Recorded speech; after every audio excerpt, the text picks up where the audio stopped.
Le 8 novembre 1944, au laboratoire de recherche de l'Amirauté à Teddington, en Angleterre, le docteur James Whitmore place un échantillon d'acier de coque résistante à la pression d'un U-boat de type 7 sous la machine d'essai de traction. L'éprouvette métallique mesure 2 pouces de long, un demi-pouce de large, soigneusement usinée, à partir de la coque de l'U-534, un sous-marin allemand récupéré intact après avoir été sabordé dans les eaux peu profondes du Danemark 3 semaines plus tôt. Le U-boat avait été retrouvé posé sur le fond marin à seulement 40 pieds de profondeur. L'équipage avait évacué, trappes ouvertes, séox ouverts délibérément pour empêcher la capture. Des équipes de sauvetage britanniques l'ont renfloué, l'ont asséché, remorqué jusqu'en Angleterre. À présent, des morceaux de ce sous-marin se trouvent dans le laboratoire de Whitmore, en cours d'essai, jusqu'à la rupture. Les rapports des services de renseignement affirment qu'un U-boat de type 7 peut plonger en sécurité jusqu'à 200 mètres. Les manuels techniques allemands capturés en France spécifient un acier de coque dont la résistance à la traction est suffisante pour supporter la pression à cette profondeur. L'acier que Whitmore est en train de tester devrait facilement satisfaire ces spécifications, devrait résister à la force écrasante de l'eau à 200 mètres de profondeur, devrait se comporter comme prévu par la conception. Whitmore lance l'essai. La machine saisit les 2 extrémités de l'éprouvette d'acier, commence à tirer, à appliquer une force à mesurer le niveau de contrainte que le métal peut supporter avant de rompre. Les chiffres s'affichent sur le cadran et montent régulièrement. L'acier résiste. Puis soudain, à un niveau de contrainte équivalent à la pression de l'eau à 140 mètres de profondeur, l'éprouvette casse. Rupture, nette rupture, fragile, sans avertissement, sans déformation, progressive, juste une défaillance catastrophique et instantanée. Whitmore fixe les morceaux brisés. Cela ne devrait pas être possible. La métallurgie allemande est censée être excellente, parmi les meilleures au monde. L'acier aurait dû rompre à l'équivalent de 200 mètres de profondeur, pas à 140. Il relance l'essai avec une autre éprouvette provenant du même U-boat. Même résultat rupture, à l'équivalent de 140 mètres. Une troisième éprouvette, même point de rupture. Le schéma était cohérent et impossible à ignorer. L'acier cède à des pressions bien inférieures à sa capacité nominale. Quelque chose ne va fondamentalement pas avec l'acier de coque des U-boats. Cette découverte expliquera l'un des grands mystères de la bataille de l'Atlantique. Pourquoi tant de U-boats ont tout simplement disparu sans laisser de traces. Aucun débris, aucun survivant, aucune preuve d'attaque, juste rien. Disparu, en eau profonde. Le renseignement naval suit ces disparitions depuis 1941. Les chiffres sont significatifs. Sur 783 U-boats perdus pendant la guerre, environ 200 ont disparu dans des circonstances suggérant une possible défaillance structurelle plutôt qu'une action ennemie. Des sous-marins qui ont transmis leur position par radio, puis se sont tus. Des bâtiments opérant dans des zones où aucune activité alliée n'a été signalée. Des pertes en eau profonde dans l'Atlantique, où la récupération des épaves et toute enquête sont impossibles. L'explication officielle allemande a toujours été l'action ennemie, charge de profondeur, attaques aériennes, mines. Mais la localisation et les circonstances de nombreuses disparitions ne confirment pas cette version. Les forces britanniques et américaines tiennent des registres détaillés de chaque attaque contre un U-boat, position, date, heures, armes utilisées, résultats. Lorsque les analystes comparent ces attaques connues aux pertes de U-boats, un décalage apparaît. Un nombre significatif de bâtiments ont été perdus sans qu'aucune action, alliée correspondante, ne soit signalée dans le secteur. Aucune attaque à la charge de profondeur, aucune observation d'avion, aucun champ de mines, juste des sous-marins qui cessent d'émettre et ne rentrent jamais à leur base. Jusqu'ici, on supposait que ces bâtiments avaient été détruits par des attaques non enregistrées, qu'ils avaient heurté des mines non cartographiées ou subi des pannes mécaniques. Mais les résultats des essais de Whitmore suggèrent une autre possibilité, une possibilité plus inquiétante, encore que l'action ennemie. Les sous-marins ont été détruits par leur propre coque, par un acier incapable de supporter la pression, par un métal qui rompt de façon catastrophique lorsque le sous-marin plonge trop profondément. Le U-boat de type 7 était le principal modèle de sous-marin allemand pendant toute la durée de la guerre. 79 unités ont été construites entre 1936 et 1945, plus que n'importe quelle autre classe de sous-marins de l'histoire. La conception était éprouvée, fiable, efficace. La coque de pression était un cylindre en acier soudé de 21 mm d'épaisseur dans la section résistante à la pression. La spécification d'acier était S52, un acier de construction à haute résistance, largement utilisé dans la construction navale allemande. Selon les documents d'ingénierie allemands, l'acier S152 avait une résistance à la traction de 520 mégapascales, suffisante pour supporter la pression de l'eau à des profondeurs dépassant 250 mm. La conception de la coque incluait un coefficient de sécurité. La profondeur d'essai était fixée à 200 mm. La profondeur d'écrasement maximum théorique avant défaillance catastrophique était calculée à 280 mm. Les commandants de sous-marins allemands connaissaient ces chiffres. Ils savaient que plonger au-delà de 200 mètres était dangereux. En dessous de 280 mètres, c'était un suicide. Le bâtiment imploserait. La coque de pression s'effondrerait. Tous ceux qui se trouvent à l'intérieur mourraient instantanément. Mais 200 mètres étaient censés être sûrs, censés rester dans les limites de conception, censés être une profondeur de survie. Les résultats d'essais de Whitmore indiquaient le contraire. L'acier rompait sous des pressions équivalentes à 140 mètres. Cela signifiait que la profondeur réelle d'écrasement n'était pas de 280 mètres, mais plus proche de 180 mètres. La marge de sécurité avait disparu. Les sous-marins opéraient avec presque aucun tampon entre la profondeur d'essai et la défaillance catastrophique. Chaque fois qu'un U-boat plongeait à 180 mm pour échapper aux charges de profondeur, il jouait sa survie avec un acier susceptible de rompre sans avertissement. Chaque plongée profonde était potentiellement la dernière. Les équipages n'avaient aucun moyen de le savoir. L'acier paraissait normal. Il se comportait normalement dans la plupart des conditions, mais sous une pression extrême en grande profondeur, il cédait soudainement et complètement. Whitmore devait comprendre pourquoi. Il entreprit une analyse métallurgique détaillée des échantillons de coque de l'U-534. La première étape consistait à examiner la microstructure. Il découpa de fines lamelles d'acier, les polit, les attaqua à l'acide pour révéler la structure granulaire, puis les observa à fort grossissement. Un acier normal présente une structure granulaire relativement uniforme. Les cristaux individuels de fer et de carbone sont petits et répartis de manière homogène. Un bon acier possède un grain fin.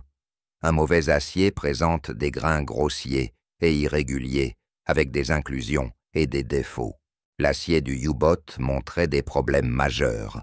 La structure granulaire était grossière, irrégulière. On y voyait de grandes inclusions de laitier et d'impuretés. Le métal n'avait pas été correctement affiné, ni convenablement traité. Il ressemblait à un acier produit à la hâte, avec un contrôle de qualité insuffisant. Whitmore passa alors à l'analyse chimique. Il devait connaître la composition exacte, quels éléments étaient présents et en quelle quantité. L'acier standard C52 contient du fer, du carbone, du manganèse, du silicium et de petites quantités d'autres éléments. Les proportions sont essentielles. Trop de carbone rend l'acier cassant, trop peu de manganèse réduit sa résistance. L'équilibre doit être précis. Whitmore utilisa l'analyse spectroscopique pour déterminer la composition. Les résultats furent immédiatement inquiétants. La teneur en carbone était légèrement élevée, pas excessivement, mais suffisamment pour influencer la fragilité. Le manganèse était inférieur à la spécification. Le silicium restait dans la norme. Mais un autre problème apparut. L'acier contenait presque pas de molybdène. La norme S52 exigeait de petites quantités de molybdène, généralement autour de 0,25%. Le molybdène est un élément d'alliage crucial pour les aciers de construction. Il augmente la résistance, améliore la ténacité, prévient la rupture fragile. L'acier du U-boat en contenait moins de 0,05%, soit à peine un cinquième de la quantité requise. Ce n'était pas une simple déviation mineure, c'était un défaut de composition fondamentale. Whitmore comprit immédiatement ce qu'il voyait. L'Allemagne manquait de molybdène. Ce métal est relativement rare, extrait principalement dans quelques régions du monde. Avant la guerre, l'Allemagne importait du molybdène de Norvège, du Canada et des États-Unis. Quand la guerre commença, ces routes d'approvisionnement furent coupées. L'Allemagne possédait quelques gisements nationaux de petite taille, à production limitée insuffisant pour répondre aux besoins de guerre.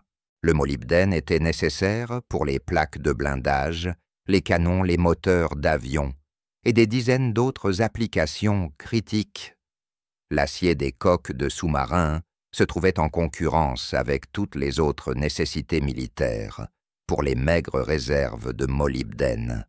Quelqu'un avait pris une décision: réduire la teneur en molybdène de l'acier des sous-marins afin d'économiser ce métal pour d'autres usages. On avait parié que les sous-marins pourraient fonctionner avec un acier dégradé. Ce pari tuait les équipages. La réduction du molybdène rendait l'acier sujet à la rupture fragile. Dans des conditions normales, l'acier est ductile. Lorsqu'il subit une contrainte, il se déforme progressivement, se plie avant de casser. Cette ductilité est essentielle pour les coques de pression, car elle permet à la structure de redistribuer les contraintes et d'éviter une défaillance brutale. Un acier pauvre en molybdène perd cette ductilité, devient cassant. Au-delà de sa limite, il ne plie pas, il éclate comme du verre. Sans avertissement, sans déformation progressive, juste une rupture instantanée. C'est ce qui s'est produit avec les U-boats. Plongeant au-delà de leur profondeur d'écrasement réel, l'acier atteignait sa limite de contrainte, le métal se fragmentait, le sous-marin implosait. L'eau s'engouffrait à vitesse supersonique. L'onde de pression tuait tout l'équipage instantanément. Le bâtiment sombrait, réduit à des débris dispersés. Aucun survivant, aucun signal de détresse, simplement disparu. Whitmore rassembla ses conclusions dans un rapport préliminaire, daté du 15 novembre 1944. Le document détaillait les résultats des essais de traction, l'analyse métallurgique et les données de composition chimique. Les conclusions étaient prudemment formulées, mais sans équivoque. L'analyse de l'acier de coque du U534 révèle d'importantes déficiences dans les propriétés du matériau. La résistance à la traction est environ 30%, inférieure à la spécification. La teneur en molybdène est inférieure de 80% à la norme.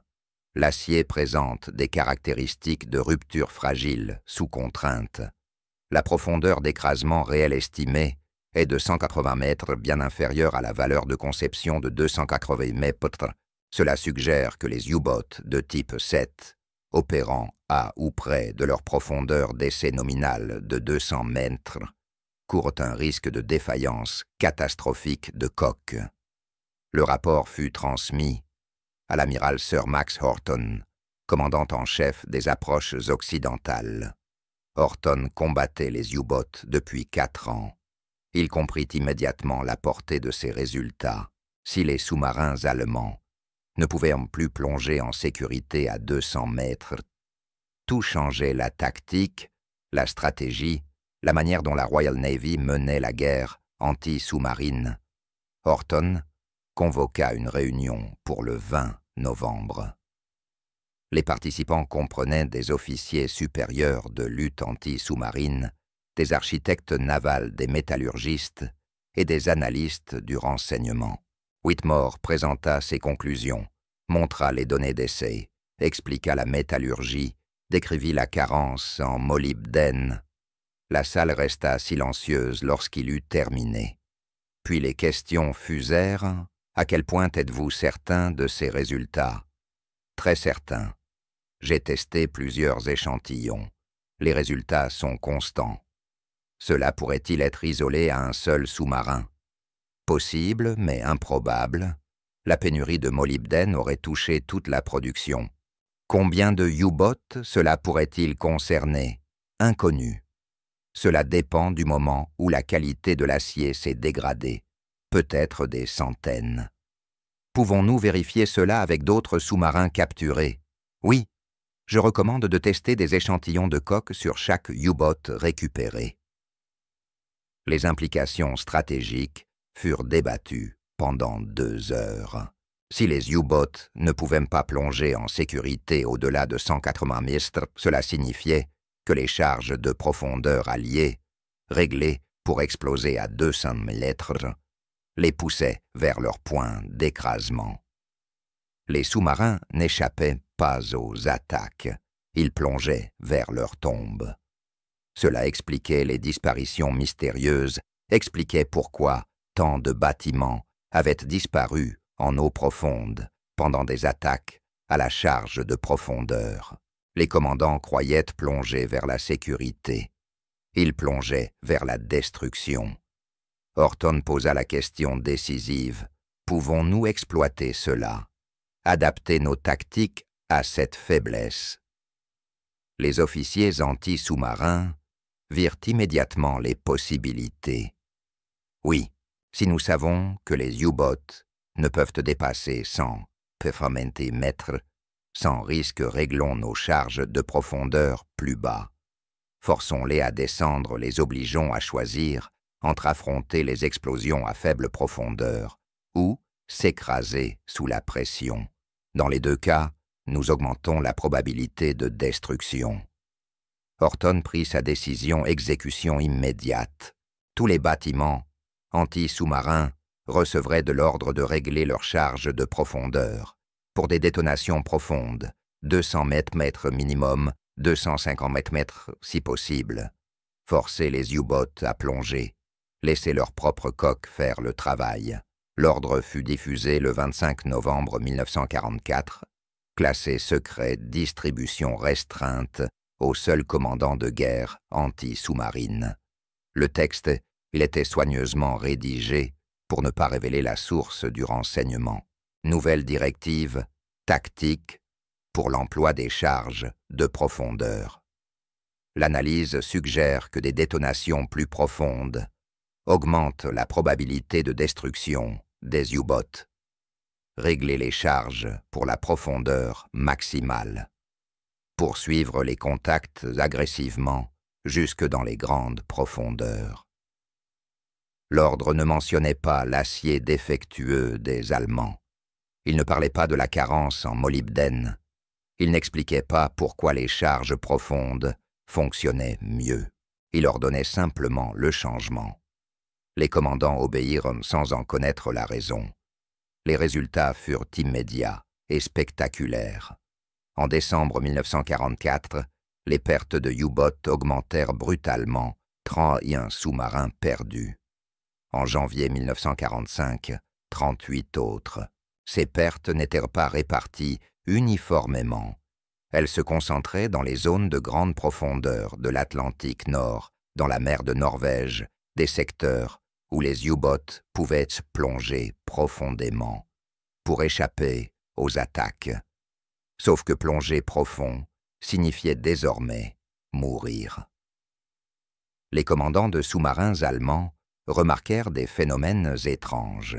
Ils signalèrent des bruits inhabituels sur la coque à grande profondeur des sous-marins qui plongeaient et ne revenaient jamais des implosions perçues à l'hydrophone. Le bruit d'un sous-marin écrasé par la pression est distinctif, un grondement sourd, prolongé, puis le silence. Le commandement naval allemand attribua ces pertes à l'amélioration des tactiques alliées, meilleurs sonars, plus d'avions, plus d'escortes. Ils ne soupçonnaient pas la véritable cause, ne réalisèrent pas que leur propre acier cédait. La vérité restait cachée, car la preuve gisait au fond de l'Atlantique. Aucun débris à examiner, aucun survivant à interroger, seulement des disparitions imputables à l'action ennemie. Les services de renseignement britanniques surveillaient attentivement les communications allemandes, cherchant tout signe que l'Allemagne avait compris ce qui se passait. Ils ne trouvèrent rien. Le secret fut préservé. Les forces alliées continuèrent à employer ces tactiques modifiées jusqu'à la fin de la guerre. En mai 1945, l'Allemagne capitula. La flotte de U-boat se rendit. Plus de 150 sous-marins entrèrent dans les ports alliés pour se livrer. Les ingénieurs britanniques les examinèrent méthodiquement, testèrent des échantillons d'acier de coque sur des dizaines de bâtiments.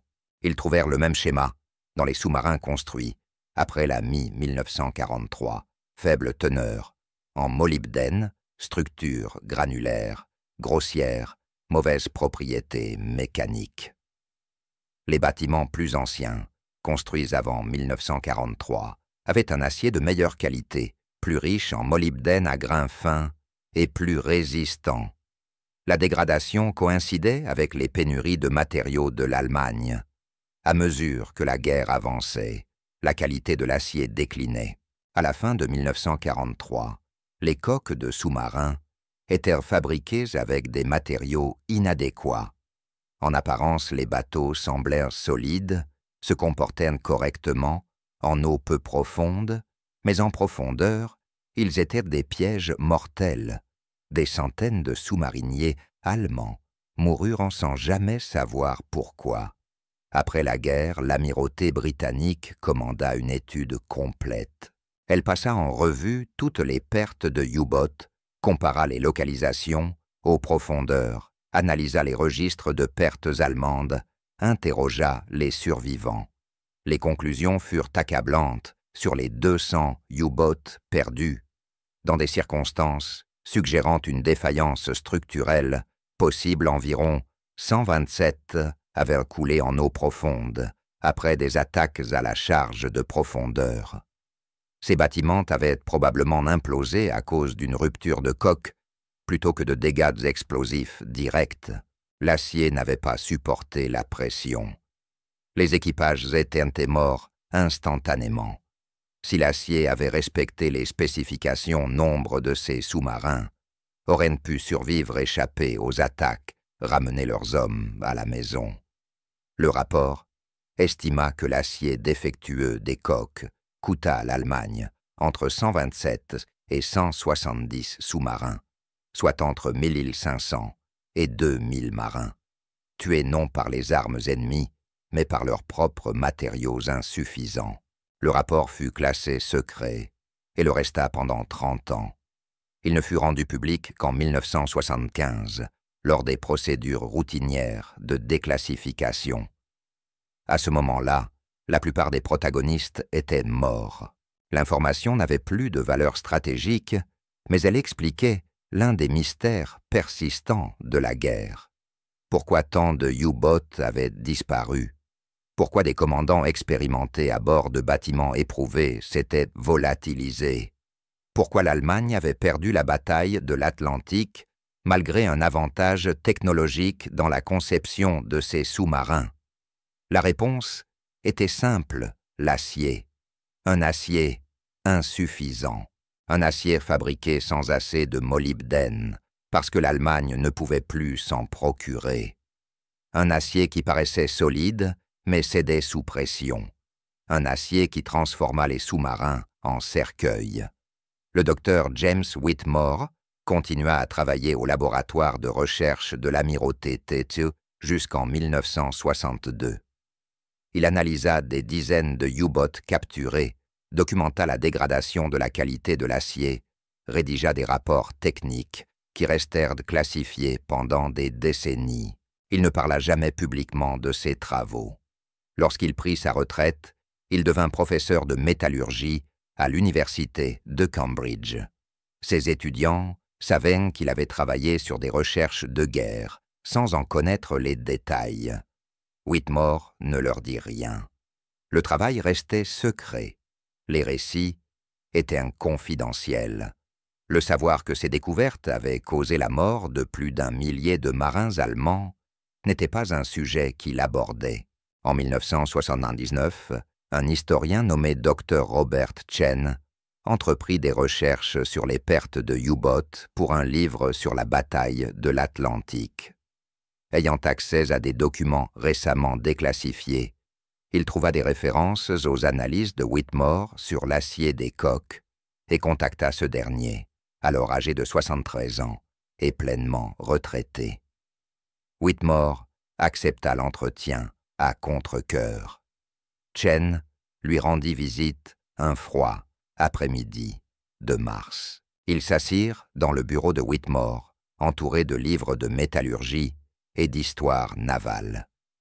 Chen posa des questions sur l'analyse de l'acier. Whitmore décrivit les essais, expliqua la carence en molybdène, exposa les implications tactiques. Chen écouta attentivement, prit des notes. Quand Whitmore eut terminé, Chen posa la question qui le troublait depuis le début.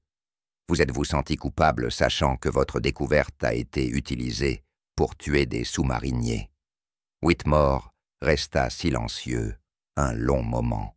Puis il répondit « Nous étions en guerre. Ils essayaient de couler nos navires, de tuer nos marins, d'affamer la Grande-Bretagne jusqu'à la reddition. J'ai découvert une faiblesse dans leurs sous-marins. Oui, cette faiblesse a été exploitée. Oui, des marins allemands sont morts. Mais ces mêmes sous-marins tuaient chaque jour des marins marchands, alliés. De jeunes hommes se noyaient dans l'Atlantique Nord parce que les U-boats torpillaient leurs navires. Les équipages des U-boats n'étaient pas des victimes innocentes. Ils étaient des combattants. Si leur équipement a failli, c'était la responsabilité de l'Allemagne, pas la mienne. J'ai fait mon travail. J'ai analysé l'acier. J'ai rapporté mes résultats. Ce que la marine a fait de ces informations relevait de sa décision. Est-ce que je me sens coupable? Non. Je me sens triste. Triste que tout cela ait été nécessaire. Triste que de jeunes hommes soient morts dans des sous-marins qui n'auraient jamais dû être envoyés en mer. Mais coupable, non. Chen inclut le récit de Whitmore dans son livre, publié en 1981, La bataille de l'Atlantique, technologie et tragédie. Un chapitre entier y est consacré à l'analyse de l'acier et à ses conséquences sous le titre « Le tueur invisible, comment la carence en molybdène condamna la flotte de U-boats allemands ». Le livre reçut des critiques positives dans les revues universitaires et se vendit modestement. La plupart des lecteurs étaient des historiens et des passionnés de marine. Le grand public lui resta ignorant. L'histoire de l'acier défectueux des U-boats n'entra jamais dans la mémoire collective. Le récit de la bataille de l'Atlantique demeura centré sur la technologie, la tactique et le courage, radar, sonar, décryptage, tactique, de convois, héroïsme des marins marchands et des équipages d'escorte. Tout cela était vrai, important, mais incomplet. L'histoire était aussi celle de l'acier, de la chimie, du molybdène, de l'incapacité de l'Allemagne à produire des matériaux adéquats, celle de sous-marins qui paraissaient redoutables mais étaient structurellement compromis, celle d'équipages qui faisaient confiance à leurs bateaux et mouraient lorsque le métal cédait. Cette partie du récit demeura obscure, connue des spécialistes, ignorée de tous les autres. La contribution de Whitmore fut reconnue dans des notes de bas de page et des articles techniques jamais célébrés, publiquement, jamais reconnus officiellement. Il ne reçut ni médaille pour avoir découvert cette faiblesse, ni distinction pour avoir contribué à la victoire dans la bataille de l'Atlantique, seulement son salaire, sa pension et la conscience d'avoir accompli quelque chose d'important. Cela lui suffisait. Whitmore mourut en 1987 à l'âge de 81 ans. Son avis de décès dans The Times mentionnait son travail au laboratoire de recherche de l'amirauté T et sa carrière d'enseignant à Cambridge, mais ne parlait ni des U-boats, ni de l'analyse de l'acier, ni des centaines de sous-marins perdus à cause de matériaux défectueux. Ces informations restèrent enfouies dans des rapports classifiés et des études historiques confidentielles. La perspective allemande n'émergea que lentement au fil des décennies suivant la guerre. D'anciens commandants de U-boats écrivirent leurs mémoires, évoquant des pertes mystérieuses des bateaux disparus sans explication, des commandants qui avaient plongé pour échapper aux charges de profondeur et ne revinrent jamais. Pendant des années, ces pertes furent attribuées à des coups directs, à des défaillances mécaniques ou à des erreurs humaines. La vérité sur l'acier ne fut largement connue en Allemagne qu'au cours des années 1990, lorsque les documents britanniques furent déclassifiés et que les chercheurs allemands y eurent accès quand les métallurgistes purent examiner les épaves de U-boats retrouvées sur le plancher de l'Atlantique. Lorsque le schéma devint indéniable, l'acier était défectueux, les sous-marins dangereux, les pertes inévitables. Un ancien commandant, le capitaine-lieutenant Wolfgang Schmid, survivant de la guerre, après avoir commandé l'U-437, évoqua cette découverte dans ses mémoires publiés en 1994. Schmid y raconte une plongée à 190 milles durant une attaque à la charge de profondeur. En janvier 1945, il décrivit des bruits qu'il n'avait jamais entendus auparavant, des grincements, des craquements, la coque gémissant sous la pression. Il donna l'ordre de faire surface immédiatement. Le sous-marin remonta et échappa à l'attaque. Schmidt s'était toujours demandé pourquoi la coque avait émis ces sons, pourquoi son bâtiment semblait sur le point de céder. En lisant l'analyse de Whitmore 50 ans plus tard, il comprit son sous-marin avait frôlé l'implosion. L'acier était en train de céder. Quelques mètres de plus, et l'U-437 aurait été écrasé. Schmidt et son équipage survécurent par chance, en faisant surface, avant que la coque ne s'effondre. Schmidt écrivit que découvrir la vérité fut bouleversant, savoir que son bateau aurait pu imploser à tout instant, qu'il avait conduit son équipage dans un cercueil d'acier, inadéquat, qu'ils avaient confié leur vie à un métal que l'Allemagne savait défectueux, mais utilisa malgré tout faute d'alternative. La trahison ne venait pas de l'ennemi, mais de leur propre marine, de leur propre pays, du choix d'envoyer des sous-marins en mer avec des coques incapables de supporter les profondeurs prévues. La pénurie de molybdène, qui condamna l'acier des U-boats, faisait partie d'une crise de ressources plus vaste. En 1943, l'Allemagne perdait l'accès à des matières premières cruciales pour la production de guerre. Le molybdène n'en était qu'un exemple. Le chrome pour l'acier inoxydable devenait rare. le nickel pour les blindages limités, le tungstène pour les munitions perforantes insuffisants. L'Allemagne répondit en abaissant ses normes de qualité, en remplaçant les matériaux manquants par d'autres de moindre valeur, en espérant que ces substituts fonctionneraient suffisamment bien. Parfois cela marchait, parfois non. L'acier des U-boats fut le cas, où cela échoua de façon catastrophique. Les coques de pression de sous-marins exigent un acier de haute qualité. Il n'existe ni substitut acceptable, ni solution de contournement. Soit l'acier résiste à la pression, soit le bateau implose.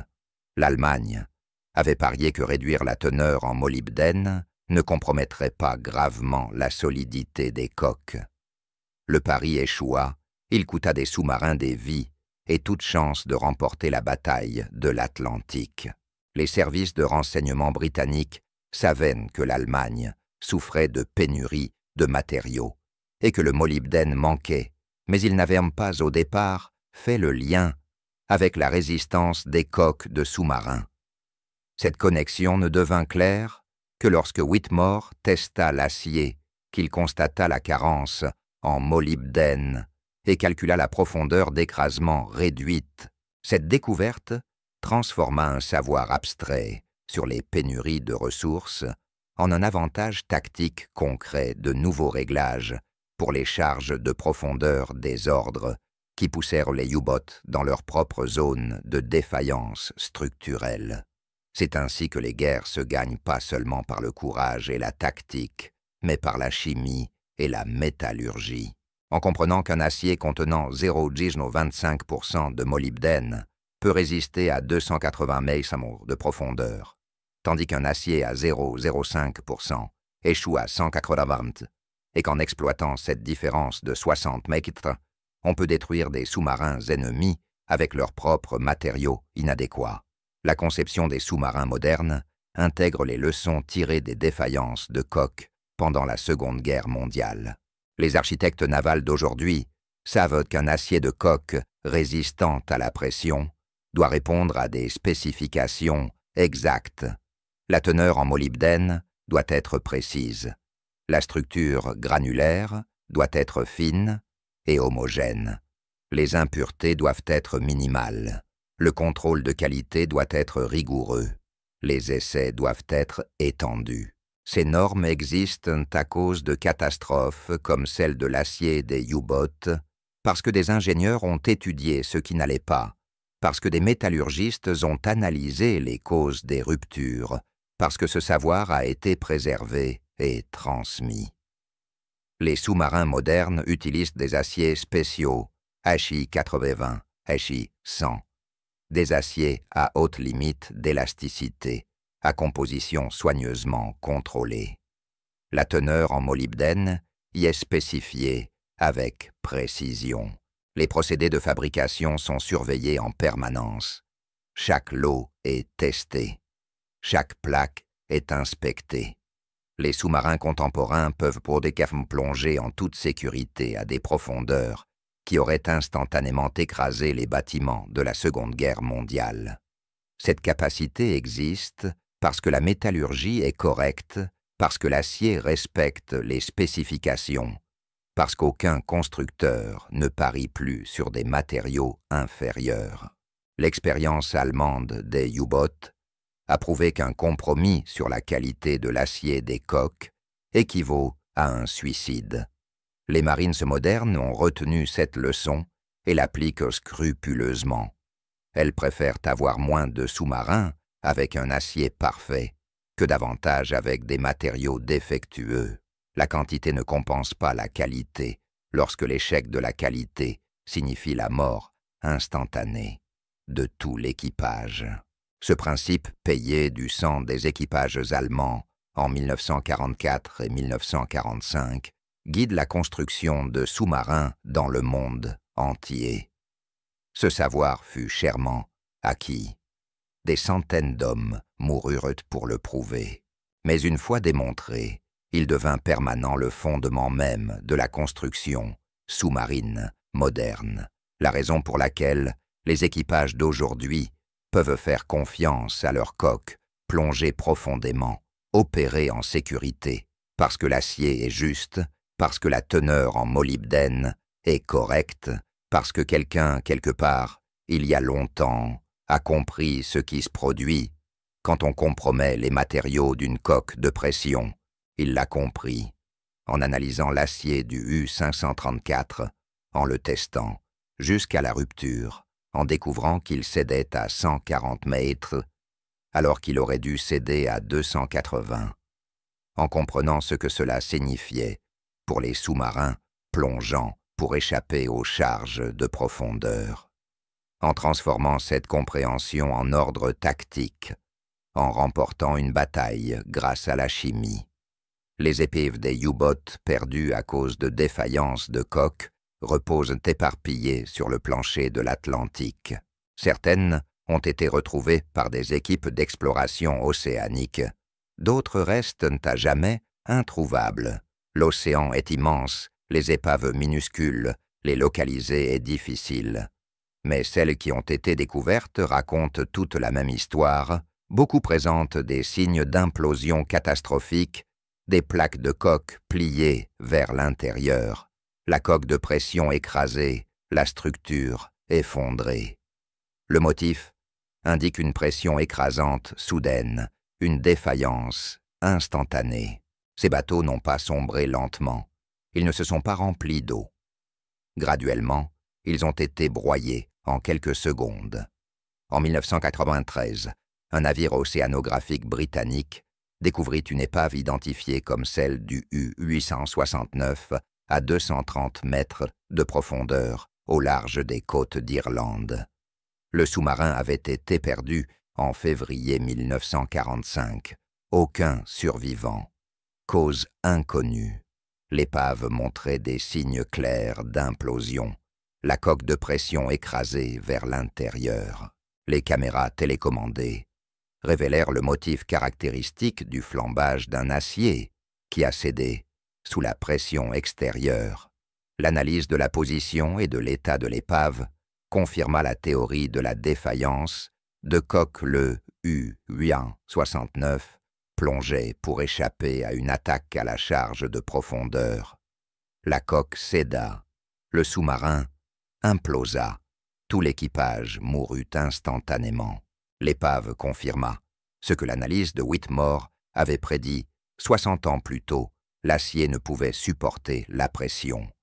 Des découvertes similaires ont été faites avec d'autres épaves de U-boats, U-672, U-758, U-191. Toutes montrent des dommages d'implosion, toutes perdues en eau profonde, toutes probablement détruites, non par des explosions directes, mais par la faiblesse de leur acier de coque.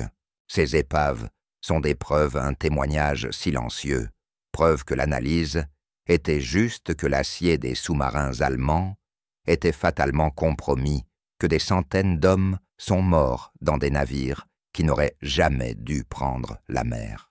Les preuves reposent au fond de l'océan intact, se corrodant lentement, mais continuant à raconter l'histoire, à montrer ce qui arrive quand on compromet les matériaux d'une coque sous pression, à démontrer que la métallurgie compte, que la chimie compte, que le molybdène compte. Les familles des équipages de U-boats perdus, à cause de défaillances de coque, ne surent jamais, n'apprirent jamais que leur fils mari-père était peut-être mort à cause d'un acier défectueux plutôt que d'une attaque ennemie. La marine allemande ne reconnut jamais publiquement le problème. L'information resta classifiée ou obscure. Quand les familles reçurent la notification de la perte du sous-marin de leurs proches, la cause était indiquée comme action ennemie ou inconnue. La possibilité d'une rupture de coque n'était jamais mentionnée. Certaines familles auraient peut-être préféré savoir comprendre que leurs proches étaient morts d'une défaillance matérielle plutôt qu'au combat. D'autres auraient trouvé cela pire, auraient ressenti plus de colère en apprenant que le sous-marin avait été envoyé en mer avec des matériaux défectueux, que l'Allemagne avait sacrifié ses sous-mariniers à cause de pénurie de métal, que ces morts était évitable. La vérité fut tenue secrète. Les familles pleurèrent sans savoir. Le schéma se poursuit. Encore aujourd'hui, près de 80 ans plus tard, les descendants des équipages de U-Boat ignorent pour la plupart tout de l'analyse de l'acier de la carence en molybdène, du fait que leur grand-père ou grand-oncle est peut-être mort dans une implosion de coque plutôt que sous une explosion de charge de profondeur. Le savoir demeure enfoui dans des rapports déclassifiés et des études universitaires, disponibles mais rarement diffusées, connues des historiens et des spécialistes navals, ignorées du grand public, ignorées des familles. L'histoire de l'acier défectueux des U-Boats est importante. Importante pour comprendre comment les guerres se gagnent, importante pour comprendre le rôle de la science des matériaux dans les résultats militaires, importante pour rappeler que le courage et la compétence ne suffisent pas quand le matériel fait défaut, importante pour honorer la mémoire des sous-mariniers, morts en faisant confiance à des machines indignes de leur confiance. Mais cette histoire reste en grande partie non dite, oubliée, méconnue, sauf de ceux qui étudient de tels sujets. Le docteur James Whitmore la découvrit en novembre 1944. Cette découverte contribua à remporter la bataille de l'Atlantique, à sauver d'innombrables marins marchands, des torpilles, des U-Boats, à assurer la survie de la Grande-Bretagne jusqu'à la victoire. Mais elle signifia aussi que plus d'1 millier de sous-mariniers allemands moururent à cause de ruptures de coque qui n'auraient peut-être pas eu lieu si l'acier avait été adéquat. Les deux réalités sont vraies. Les deux comptent. Les deux font partie de l'histoire. L'histoire de la manière dont la carence en molybdène tua les sous-marins allemands. Comment un seul élément manquant en quantité suffisante fit la différence entre une coque de pression fonctionnelle et une coque qui s'effondra. Comment la chimie détermina qui vivrait et qui mourrait dans la bataille de l'Atlantique. Comment le docteur James Whitmore fit cette découverte. Comment elle fut exploitée tactiquement. Comment les sous-marins allemands plongèrent dans leur propre tombe. Comment l'acier trahit les hommes qui lui faisaient les confiances. Comment la guerre fut gagnée en partie grâce à la compréhension de la métallurgie. C'est cela l'histoire. L'histoire restée presque entièrement tue. L'histoire du tueur invisible, la carence. En molybdène, l'acier cassant les sous-marins implosés. L'histoire de centaines d'hommes au fond de l'Atlantique, broyés par la pression de l'eau, morts dans des machines que leur pays savait défectueuses, mais qu'il envoya tout de même en mer. C'est ce que découvrit le docteur James Whitmore en testant l'acier du U-534. C'est ce que signifiait son rapport. C'est ainsi que la science des matériaux changea le cours de la guerre. Voilà l'histoire de l'acier du Tantar Novant.